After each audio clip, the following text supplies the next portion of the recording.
مرحبا شباب وصبايا. ليطلع معكم أطيب مندي يمني احضروا الفيديو للآخر. غسيل فروج مي ملح شوية خل نتركه نص ساعة ونرجع عليهم بعدين. تتبيل الفروج طبعا بعد ما غسلناه من مية الخل، نص معلقة بهار أبيض، نص معلقة زنجبيل مطحون، معلقة ملح، رشة صبغة حمراء أو صبغة جيلي المي يعني السائلة، 4-5 شرحات ليمون بعصرهم هيك، وبحطهم 5-6 سنين توم مهروسات هرس مظبوط، شوية زيت نباتي.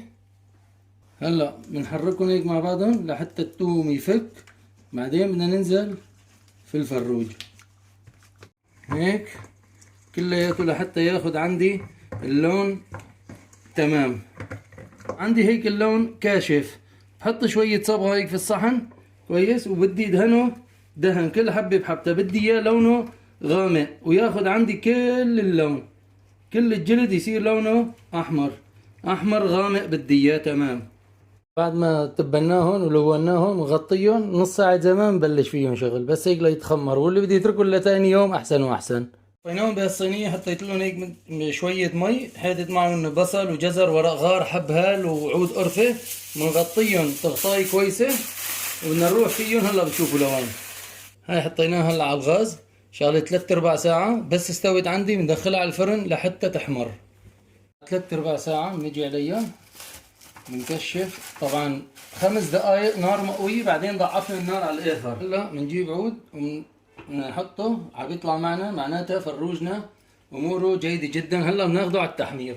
حطيناه من فرن بعيد شوي عن النار مشان ما يسود عنا ويحترق، شغلة يعني ما 10 دقايق وربع ساعة بيكون حمر عنا واموره جيدة. بنحط السمنة شغلة 1.5 معلقة أكل. عندي هون كمون قرنفل بهار حب، بحطهم لحتى يتحمصوا. ايش بنزل هلا؟ عود قرفة وورق غار، ما بنزل شي لحتى يتحمصوا.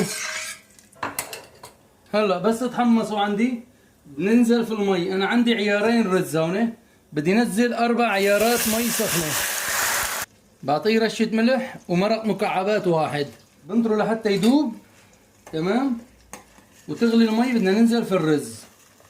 هاي الرز بعد ما صفيته، بعد ما نقعته وصفيته وغسلته بنزله. ناري ما ضعفها ولا ايتها شيء. انا حطيت عيار يعني عيار رز عيارين مي. ليش؟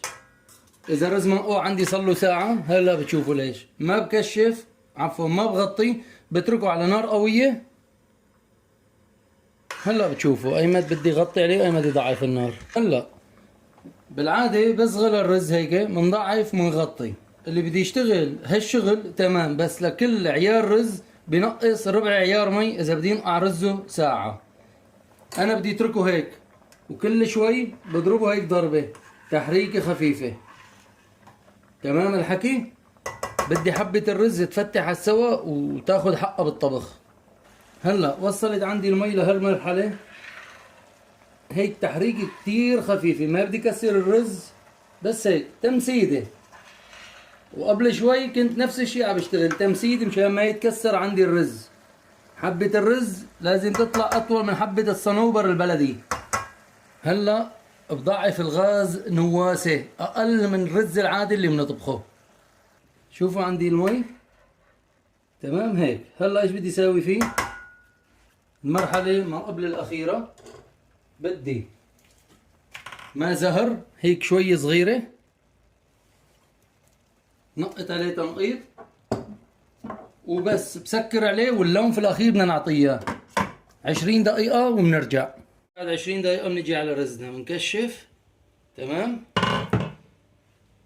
شايفين الحبة ما أحلاها البركة. هلا بدنا نعطيه لون شوية أصفر وشوية أحمر. تمام تمام. هلا بعطيه زبدة هيك شوية زبدة، بغطيه وبطفي تحته لتدوب الزبدة. يعني شغلة 5 دقائق. هلا ايش بدنا نساوي الصلصة تبعيته. عندي بندورة باشرة، بحط لها رشة ملح، بصل مبشور كمان، والفليفلة الخضراء المبروشة. هلا هيك صار اسمها دقوس، لاني كل شي حد اسمه دقوس. هي اسمها صلصة بندورة. واللي بدي يحط لها كزبرة بحط لها كزبرة خضراء رشة صغيرة. هيك صلصتنا صارت جاهزة. 5 اقراص بندورة وبصلة صغيرة وقرن فليفلة مبشور. هذا هو. فروجنا جاهز، رزنا جاهز. هلا بنروح على السكب.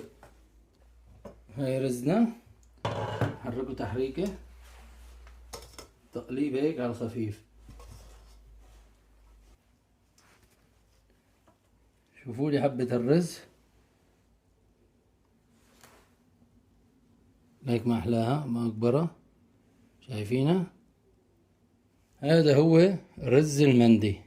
هلا اساسي جدا الكاجو والصنوبر، واكيد هذا هو بيتقدم معه. لازم بصل، بدل الخس بتحطوا جرجير هسه اطيب واطيب، والجزر والفليفله والخيار والليمون، وصلصة البندورة. كلمة أخيرة، اطبخوا بفرح واستلذوا بأكلكم.